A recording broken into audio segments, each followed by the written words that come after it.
आइए सुनते हैं कहानी विपिन चौधरी का स्मृति भ्रम। विपिन चौधरी हर सोमवार को दफ्तर से लौटते हुए न्यू मार्केट के कालीचरण की दुकान से किताबें खरीदा करते हैं। जासूसी किताबें, रहस्य रोमांच की पुस्तकें, भूत प्रेत की कहानियां। एक साथ कम से कम 5 पुस्तकें बिना खरीदे उनके हफ्ते भर की खुराक पूरी नहीं होती। घर पर ये अकेले हैं। लोगों से मिलना जुलना उन्हें अच्छा नहीं लगता। अड्डेबाजी करने का नशा नहीं है। दोस्त मित्रों की संख्या भी बहुत कम है। शाम के समय जो आदमी काम से उनके घर आते हैं, काम खत्म होते ही वो वापस चले जाते हैं। जो लोग उठते नहीं या उठना नहीं चाहते, प्रायः 8 बजते ही विपिन बाबू उनसे कहते हैं, डॉक्टरों ने मुझे आदेश दिया है कि 8:30 तक मैं भोजन कर लिया करूं, अन्यथा ना लूं। खाना खाने के आधा घंटे बाद तक वो विश्राम करते। उसके बाद हाथ में कहानी की किताब लेकर सीधे बिस्तर पर चले जाते हैं। ये नियम कितने दिनों से चल रहा है, खुद विपिन बाबू को इसके बारे में पता नहीं है। आज कालीचरण की दुकान में किताबों को उलटते पलटते समय विपिन बाबू को लगा कोई आदमी कुछ देर से उनके बगल में खड़ा है। विपिन बाबू ने सिर उठाकर देखा। एक मोटा थुलथुले बदन का आदमी चेहरे पर सरलता का भाव लिए उनकी ओर देखकर मुस्कुरा रहा है। शायद आप मुझे पहचान नहीं रहे हैं। विपिन बाबू को थोड़ी बहुत घबराहट महसूस हुई। उन्हें ये बात याद नहीं आ रही कि उस व्यक्ति को वो जानते पहचानते हैं। ऐसा कोई चेहरा भी उन्हें याद नहीं आ रहा है। ये जरूर है कि आप व्यस्त आदमी हैं। बहुत तरह के आदमियों से हर रोज आपकी मुलाकात होती है, इसीलिए शायद। आपसे इसके पहले मेरी जान पहचान हुई थी? विपिन बाबू ने पूछा। उस आदमी ने तनिक हैरत में आकर कहा, 7 दिनों तक दोनों वक्त आपसे भेंट होती रही है। मैंने गाड़ी का इंतजाम कर दिया। उसी गाड़ी से आप हुंड्रू का जलप्रपात देख आए। ये बात 1958 की है, रांची की। मेरा नाम परिमल घोष है। रांची? अब विपिन बाबू की समझ में आया, गलती उनकी नहीं, उसी व्यक्ति की है, क्योंकि विपिन बाबू आज तक रांची नहीं गए हैं। जाने के बारे में बहुत बार सोचा था, लेकिन जाना हो नहीं पाया। विपिन बाबू ने मुस्कुराकर कहा, मैं कौन हूं, ये आप जानते हैं? उस आदमी ने आश्चर्य में आकर कहा, आप कौन हैं? ये बात भला मैं नहीं जानूंगा? आप क्या कह रहे हैं? विपिन चौधरी को कौन नहीं जानता? विपिन बाबू ने बाहर की ओर ताकते हुए मीठे स्वर में कहा, फिर भी आप गलती में हैं। बीच बीच में ऐसा होता है। मैं कभी रांची नहीं गया हूं। अब उस आदमी ने जोरों का एक ठहाका लगाया। आप क्या कह रहे हैं मिस्टर चौधरी? जलप्रपात देखने के लिए जाने पर आपको पत्थर से चोट लगी और आपका घुटना छिल गया था। मैंने ही आयोडीन लाकर लगा दिया था। दूसरे दिन नेतरहाट जाने के लिए मैं गाड़ी लेकर आया था। पांव में दर्द रहने के कारण आप जा नहीं सके थे। कुछ भी आपको याद नहीं आ रहा है? आपकी जान पहचान के एक व्यक्ति भी उस बार गए थे। वो क्या नाम है? दिनेश मुखर्जी। आपने एक बंगला किराए पर लिया था। आपने बताया था होटल में भोजन करना अच्छा नहीं लगता। अच्छा यही रहेगा कि बावर्ची रखकर रसोई बनवा ली जाए। दिनेश मुखोपाध्याय अपनी बहन के घर पर ठहरे थे। चांद पर जाने के बारे में आप दोनों में एक दिन बहस छिड़ गई थी। आपको याद नहीं आ रहा? सब भुला बैठे। और बताऊं, आपके कंधे पर एक झोला लटक रहा था, उसमें कहानी की किताबें थीं। आप बाहर जाते थे तो उसे साथ लेकर जाते थे। कहिए, ठीक कह रहा हूं ना? विपिन बाबू ने गंभीर और संयत स्वर में कहा, आप 58 के किस महीने की बात कर रहे हैं? उस आदमी ने कहा, महालया के ठीक बाद की बात है। या तो अगहन या कार्तिक का महीना होगा। विपिन बाबू ने कहा, जी नहीं, उस वर्ष पूजा के अवसर पर मैं कानपुर में अपने एक मित्र के मकान पर था। आप गलती कर रहे हैं। नमस्कार। लेकिन वो आदमी गया नहीं। अवाक अपलक दृष्टि से विपिन बाबू की ओर ताकता हुआ बड़बड़ाने लगा, कितने आश्चर्य की बात है। एक दिन शाम के वक्त आपके बगल के ओसारे पर बैठकर मैंने चाय पी थी। आपने अपने परिवार के बारे में बताया था कि आपके कोई संतान नहीं है, कि आपकी पत्नी का देहांत 12-13 वर्ष पहले हो चुका है, कि आपका एकमात्र भाई पागल है और यही वजह है कि आप पागल खाना देखने नहीं गए। आपने कहा कि भाई की बातें याद आ जाती हैं। विपिन बाबू जब पुस्तकों की कीमत चुकाकर लौटने लगे, उस समय भी वो आदमी उनकी ओर फटी फटी आंखों से ताक रहा था। बॉर्ट्रॉम स्ट्रीट के लाइट हाउस सिनेमा के पास विपिन चौधरी की गाड़ी खड़ी थी। गाड़ी के अंदर आकर उन्होंने ड्राइवर से कहा, जरा गंगा के किनारे से होते हुए चलो सीताराम। चलती गाड़ी में दिमाग जब थोड़ा ठंडा हुआ तो विपिन बाबू को अफसोस होने लगा। बेकार और धूर्त आदमी को उन्होंने इतना व्यर्थ ही दिया। रांची वो कभी गए ही नहीं, कभी नहीं। मात्र 6-7 बरसों की स्मृति आदमी इतनी सरलता से भूल नहीं सकता।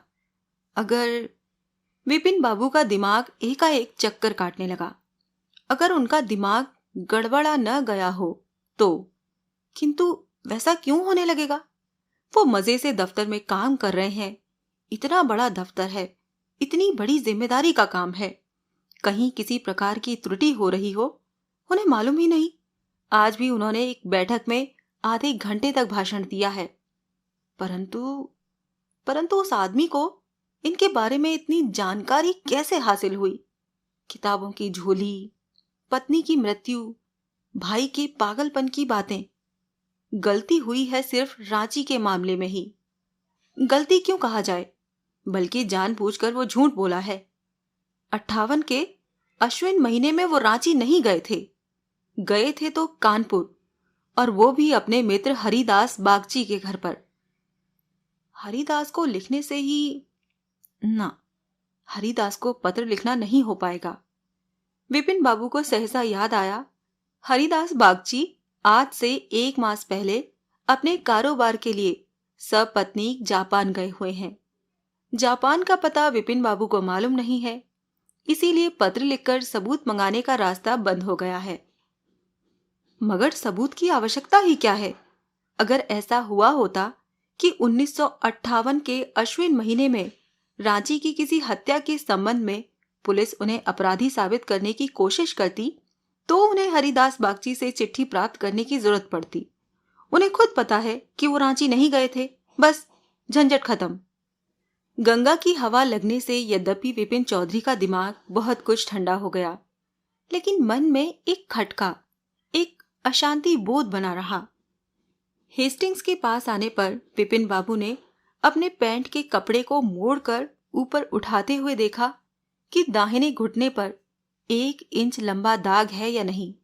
वो दाग कब का है समझ में नहीं आया। बचपने में कभी झटका खाकर गिरने से विपिन बाबू का घुटना छिल गया था। बहुत कोशिश करने के बावजूद वैसी कोई बात उन्हें याद ही नहीं आई। चड़क डागा के पास आने पर उन्हें दिनेश मुखर्जी की याद आई। उस आदमी ने बताया कि दिनेश मुखर्जी भी उन दिनों रांची में ही था। फिर दिनेश को पूछने से ही काम बन जाएगा, वो निकट ही रहता है, वेणी नंदन स्ट्रीट में। क्या अभी तुरंत उनके पास चलूं? किंतु रांची जाने की बात अगर असत्य हो तो दिनेश से उसके संदर्भ में कुछ पूछने पर वो विपिन बाबू को पागल करार कर देगा। नहीं, ये बचपना उनके लिए किसी भी हालत में संभव नहीं है। अपने आप को यूं कसौटी पर कस कर बेवकूफ बनाना कोई मानी नहीं रखता। और दिनेश का व्यंग कितना निर्मम हो सकता है, विपिन बाबू इसके अनुभवी रह चुके हैं। घर वापस आने पर ठंडे कमरे में बैठकर ठंडा शरबत पीने के बाद विपिन बाबू की उद्विग्नता बहुत कुछ कम हो गई। वो आदमी बेकार लोगों की जमात का मालूम होता है। कोई काम नहीं है, इसीलिए काम के आदमियों को पकड़ पकड़ कर परेशान करता है। रात में खाना खाने के बाद विपिन बाबू जब नई किताब लेकर बिछावन पर लेटे तो न्यू मार्केट में उस आदमी से जो बातें हुई थी उनकी ध्यान से उतर गईं। दूसरे दिन दफ्तर में काम करते करते विपिन बाबू को लगा, ज्यों-ज्यों समय बीतता जा रहा है, कल की घटना उनकी स्मृति में उतनी ही स्पष्ट होती जा रही है। वही गोल गोल सा चेहरा, आंखों की सरल दृष्टि और मुस्कुराहट उन्हें याद आने लगी। उस आदमी को जब उनकी अंदरूनी बातों की इतनी जानकारी है तो रांची के बारे में उसने इतनी गलत बात क्यों की? सच के ठीक पहले, यानी जब 1:05 बाकी थे, विपिन बाबू अपने आप को संयत नहीं रख सके और टेलीफोन की डायरेक्टरी खोलकर बैठ गए। दिनेश मुखर्जी को फोन करना था। फोन करना ही अच्छा रहेगा, इससे घबराने की कम गुंजाइश रहती है। 235616 विपिन बाबू ने डायल किया। हेलो, कौन? दिनेश, मैं विपिन बोल रहा हूं। क्या खबर है? वो 58 की एक घटना तुम्हें याद है या नहीं, यही जानने के लिए फोन कर रहा हूं। 58? कौन सी घटना के बारे में पूछना है? उस वर्ष क्या तुम कलकत्ते में ही थे? पहले मैं यही जानना चाहता हूं। ठहरो 58, 58। अच्छा रुको, अपनी डायरी में देख रहा हूं। हाँ, जरा थमे रहो। कुछ देर तक चुप्पी रेंगती रही। विपिन बाबू को अपने सीने के अंदर एक तरह की कंपकपी का अनुभव होने लगा। लगभग 1 मिनट के बाद दिनेश मुखर्जी का स्वर सुनाई पड़ा। हाँ, मिल गया। मैं 2 बार बाहर गया था। एक बार फरवरी में गया था, पास ही कैस्टो नगर, मेरे एक भांजे की शादी थी। और दूसरी बार, वो तो तुम्हें मालूम ही होगा, वो रांची। उस बार तुम भी गए थे, मगर पूछ क्यों रहे हो? एक जरूरत थी। ठीक है, थैंक यू। विपिन बाबू ने टेलीफोन रख दिया और सिर पर हाथ रख कर बैठ गए। उनके कानों में भाए भाए शब्द गूंजने लगे। हाथ पांव जैसे बिल्कुल ठंडे हो गए। साथ में जो टिफिन बॉक्स लाए थे, उसमें सैंडविच था। उन्होंने उसे हाथ तक नहीं लगाया। खाने की इच्छा नहीं हुई। उनकी भूख भाग गई। लंच का वक्त जब गुजर गया तो विपिन बाबू ने सोचा, ऐसी स्थिति में उनके लिए दफ्तर में बैठकर काम करना असंभव है। 25 वर्षों से वो निरंतर काम करते आ रहे हैं, मगर कभी ऐसा नहीं हुआ। निर्लस और कर्मठ के रूप में उनकी ख्याति थी। कर्मचारीगण उनसे वैसे ही डरते थे जैसे लोग शेर को देखकर डरते हैं। चाहे जितनी भी विपत्तियां क्यों ना आए, चाहे कितनी ही बड़ी समस्या का सामना क्यों न करना पड़े, कभी वो मति भ्रम के शिकार नहीं होते थे। ठंडे दिमाग से काम करते हुए वो हमेशा विपत्तियों पर जय प्राप्त करते आए थे। लेकिन आज सब गड़बड़ा गया है। 2:30 बजे विपिन बाबू घर लौट आए और तमाम खिड़कियां और दरवाजे बंद कर बिछावन पर लेट गए। फिर अपने मन को स्वाभाविक स्थिति में लाकर सोचने लगे कि क्या करना चाहिए। सिर में चोट लगने या किसी प्रकार की दुर्घटना होने से आदमी अपनी पूर्व स्मृति बीच बीच में खो बैठता है, लेकिन एक के अलावा तमाम बातें याद हों, ऐसा कोई उदाहरण उन्हें कभी नहीं मिला है। उन्हें बहुत दिनों से रांची जाने की इच्छा थी। वो रांची गए हों और इस बात को भुला बैठे हों, ये तो बिल्कुल ही असंभव है।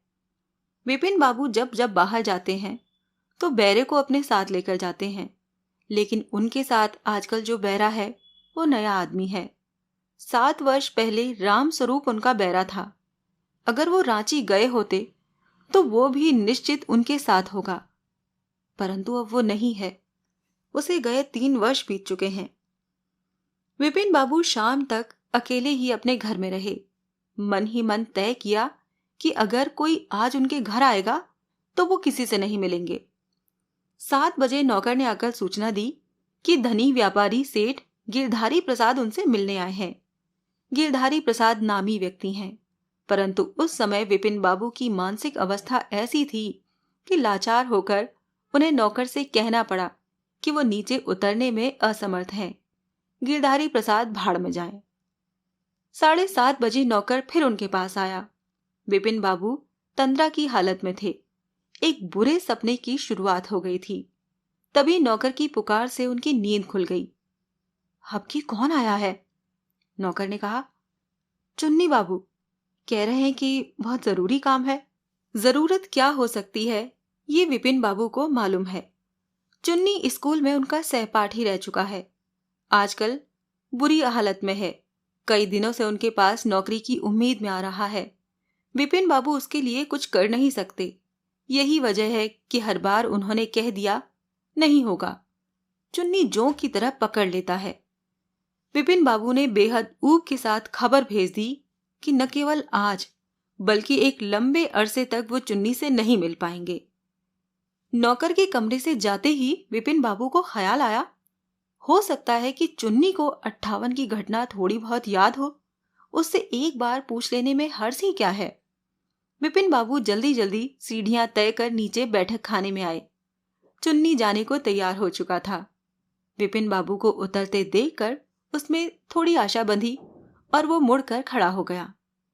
विपिन बाबू ने बगैर किसी तरह की भूमिका बांधे कहा, सुनो चुन्नी, तुमसे एक बेढब सवाल करना है। मुझे पता है तुम्हारी स्मरण शक्ति बड़ी तीव्र है। तुम मेरे घर पर लगातार कई बरसों से बीच बीच में आते रहते हो।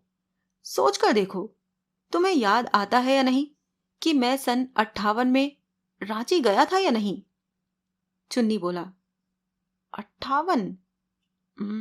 58 ही होगा, यह सन 59 की बात है। रांची जाने के विषय में तुम्हें कोई संदेह नहीं है? चुन्नी को बड़ा ही अचंभा जैसा लगा। तुम्हें जाने के बारे में संदेह हो रहा है क्या? मैं गया था? तुम्हें ठीक ठीक याद आ रहा है? चुन्नी सोफे से उठ चुका था, मगर फिर बैठ गया। उसके बाद वो कुछ देर तक विपिन चौधरी की ओर देखता रहा और फिर बोला, विपिन, आजकल तुम कोई नशा कर रहे हो क्या? इसके बारे में तुम बदनाम नहीं थे। तुम रूखे स्वभाव के आदमी हो। मित्रों के प्रति तुम में कोई संवेदना नहीं है, इतना ही जानता था। लेकिन तुम्हारा दिमाग तो बिल्कुल साफ था। कम से कम कुछ दिन पहले तक तो था ही। मेरे जाने की बात तुम्हें याद है? विपिन बाबू की आवाज में थरथराहट थी। इस बात का जवाब न देकर चुन्नी ने उनसे पूछा, तुम्हें याद है ना कि इसके पहले मैं किस तरह की नौकरी कर रहा था? वाह, क्या कहने, तुम हावड़ा स्टेशन में बुकिंग क्लर्क का काम करते थे। तुमको ये बात याद है, मगर मैंने ही तुम्हारे लिए रांची की बुकिंग कराई थी। ये बात तुम्हें याद नहीं? तुम जिस दिन जा रहे थे, तुम्हारे डिब्बे में जाकर तुमसे मिला, डाइनिंग कार में खबर पहुंचाकर तुम्हारे खाने का इंतजाम करा दिया। तुम्हारे डिब्बे में पंखा नहीं चल रहा था, आदमी बुलाकर उसे चालू कराया। ये सब तुम भुला बैठे? तुम्हें हो क्या गया है? विपिन बाबू ने एक लंबी सांस ली और वो धम से सोफे पर बैठ गए। चुन्नी ने कहा, तुम बीमार हो? तुम्हारा चेहरा स्वस्थ जैसा नहीं दिख रहा। विपिन बाबू ने कहा, हाँ, कुछ वैसा ही लग रहा है। कुछ दिनों तक काम का दबाव बढ़ गया था। किसी डॉक्टर से मिलूंगा। शायद विपिन बाबू की हालत का ही ख्याल करके चुन्नी ने नौकरी के संबंध में कोई चर्चा नहीं की। वो आहिस्ता आहिस्ता बैठक से बाहर निकल गया। परेश चंद को नौजवान डॉक्टर कहा जा सकता है। 40 से कम उम्र का है। चेहरे पर बुद्धि की दीप्ति छाई रहती है। विपिन बाबू के बारे में पता चलने पर वो चिंतित हो उठे। विपिन बाबू ने उनसे बुझे हुए स्वर में कहा, देखिए डॉक्टर चंद, आपको मेरी ये बीमारी दूर करनी ही है। दफ्तर न जाने के कारण मेरे कारोबार की कितनी हानि हो रही है, ये मैं आपको समझा नहीं सकता। आजकल तो तरह तरह की दवाइयां निकल चुकी हैं। मेरी इस बीमारी के लिए कोई दवा नहीं है क्या? जितना भी रुपया पैसा लगे मैं दूंगा। अगर विदेश से मंगाने की जरूरत पड़ेगी तो उसका भी इंतजाम करूंगा, लेकिन ये बीमारी आपको ठीक करनी ही होगी। डॉक्टर ने कुछ देर तक सोचा विचारा, फिर सिर हिलाते हुए कहा, जानते हैं मिस्टर चौधरी, बात क्या है? मेरे लिए ये बीमारी बिल्कुल नई है, मेरे अनुभवों के दायरे के बाहर की है। तब हाँ, मैं एक उपाय बता सकता हूं। कामयाबी हासिल होगी या नहीं ये नहीं कह सकता, मगर आप आजमा कर देख सकते हैं। हानि होने की कोई गुंजाइश नहीं है। विपिन बाबू उत्कंठित होकर कोहनी के बल बैठ गए। डॉक्टर ने कहा, मुझे जहां तक याद है और मुझे विश्वास है, आपकी भी यही धारणा है कि आप सचमुच रांची गए थे। लेकिन कारण चाहे जो भी हो, जाने की बात आप बिल्कुल भूल गए हैं। मेरी सलाह है कि आप एक बार फिर रांची जाएं। तब हो सकता है जगह देखने पर आपको पहले की ट्रिप की सारी बातें याद आ जाएं। ये असंभव नहीं है। आज इस वक्त और तो कुछ नहीं किया जा सकता। मैं एक टैबलेट लिख देता हूं, उसे खाने से हो सकता है कि नींद आ जाए। नींद आना जरूरी है, वरना आपकी अशांति और साथ ही साथ आपकी बीमारी भी बढ़ जाएगी। आप एक कागज दें, मैं दवा का नाम लिख देता हूं। चाहे दवा के कारण हो या फिर डॉक्टर की सलाह के कारण। दूसरे दिन सवेरे विपिन बाबू को अन्य दिनों की अपेक्षा स्वस्थता का अनुभव हुआ। सवेरे के नाश्ते से निबटकर विपिन बाबू ने टेलीफोन से दफ्तर को बहुत से आदेश दिए और उसी दिन रांची की टिकट कटा ली। दूसरे दिन रांची स्टेशन पहुंचते ही उन्हें लगा कि वो यहां कभी नहीं आए थे। स्टेशन से बाहर आकर उन्होंने एक गाड़ी ठीक की और इधर उधर का चक्कर काटने लगे। चक्कर काटने पर उन्हें लगा यहाँ की राह बाट, मकान, इमारत, प्राकृतिक दृश्य, मोराबादी पहाड़, होटल, बंगला, किसी से भी उनका तनिक भी परिचय नहीं है। क्या हुंड्रू जलप्रपात को वो पहचान पाएंगे? जलप्रपात का दृश्य देखते ही उन्हें क्या पुरानी बातें याद आ जाएंगी? खुद उस बात पर विश्वास न होने पर भी ये सोचकर कि कलकत्ता लौटने के बाद कहीं पश्चाताप न करना पड़े, एक गाड़ी का इंतजाम कर दोपहर के वक्त हुंड्रू की ओर रवाना हो गए।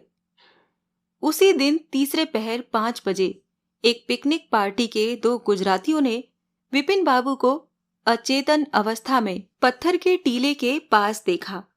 इन दोनों व्यक्तियों की सेवा के कारण विपिन बाबू होश में आए और बोले, मैं रांची नहीं आया था, मेरा सब बर्बाद हो गया, अब कोई उम्मीद नहीं है। दूसरे दिन सवेरे विपिन बाबू कलकत्ता लौट आए। उन्होंने मान लिया कि अगर वो इस रहस्य का उद्घाटन नहीं कर सके तो सचमुच अब कोई आशा नहीं है। धीरे धीरे वो अपनी कार्य क्षमता, आत्मविश्वास, उत्साह, बुद्धि, विवेचना सब कुछ खो बैठेंगे। आखिर क्या उन्हें उसी रांची के पागल खाने? इसके बाद विपिन बाबू कुछ और सोच नहीं सके, सोचना चाहा भी नहीं। घर लौटकर किसी तरह स्नान कर विपिन बाबू ने अपने सिर पर बर्फ की थैली रखी और बिस्तर पर लेट गए। नौकर से कहा कि वो जाकर डॉक्टर को बुला लाए। जाने के पहले नौकर ने उनके हाथ में एक पत्र थमाकर कहा, कोई आदमी से पत्र पेटी में डाल गया था। हरे रंग का लिफाफा था। उसके ऊपर लाल स्याही से लिखा था, श्री विपिन बिहारी चौधरी, आवश्यक, नितांत व्यक्तिगत। तबीयत खराब रहने के बावजूद न जाने क्यों विपिन बाबू को लगा कि पत्र पढ़ना जरूरी है। लिफाफा खोलकर देखा। पत्र में ये लिखा था, प्रिय विपिन, एकाएक बड़ा आदमी बन जाने का दुष्परिणाम तुम में देखने को मिलेगा, इसकी आशा नहीं थी। दुर्वस्था में पड़े बचपन के एक मित्र के लिए कोई न कोई उपाय निकालना तुम्हारे लिए क्या असंभव था? मेरे पास पैसे नहीं है, मेरी सामर्थ्य साधारण ही है। मुझ में जो चीज है वो है कल्पना शक्ति। उसी में से कुछ खर्च करके तुमसे अदना सा बदला लिया। न्यू मार्केट के वो आदमी मेरे पड़ोसी हैं। वो नाम गिरामी एक अभिनेता हैं। दिनेश मुखर्जी तुम्हारे प्रति सहृदय नहीं है। यही वजह है कि उन्हें हाथ में करने में किसी प्रकार की असुविधा नहीं हुई। घुटने में चोट लगने की बात तुम्हें जरूर ही याद होगी। वही चांदपाल घाट में पिछड़कर गिरने की बात सन 1936 में। अब क्या, अब तुम्हारी तबीयत ठीक हो जाएगी। मेरा एक उपन्यास प्रकाशक ने पसंद किया है, कुछ महीने उसी से गुजार लूंगा। इति तुम्हारा मित्र चुन्नीलाल। डॉक्टर चंद के आते ही विपिन बाबू ने कहा, मैं ठीक हूं। रांची स्टेशन पर उतरते ही सब कुछ याद आ गया। डॉक्टर ने कहा, वेरी स्ट्रेंज, सोचता हूं आपका केस किसी डॉक्टरी जनरल में छपवा दूं। विपिन बाबू ने कहा, आपको इसीलिए बुलाया है कि देखिए कि कहीं मेरी कमर की हड्डी कहीं टूट तो नहीं गई है। रांची में फिसलकर गिर पड़ा था, बहुत ही दर्द है। ये थी सत्यजीत रे की लिखी कहानी विपिन चौधरी का स्मृति भ्रम।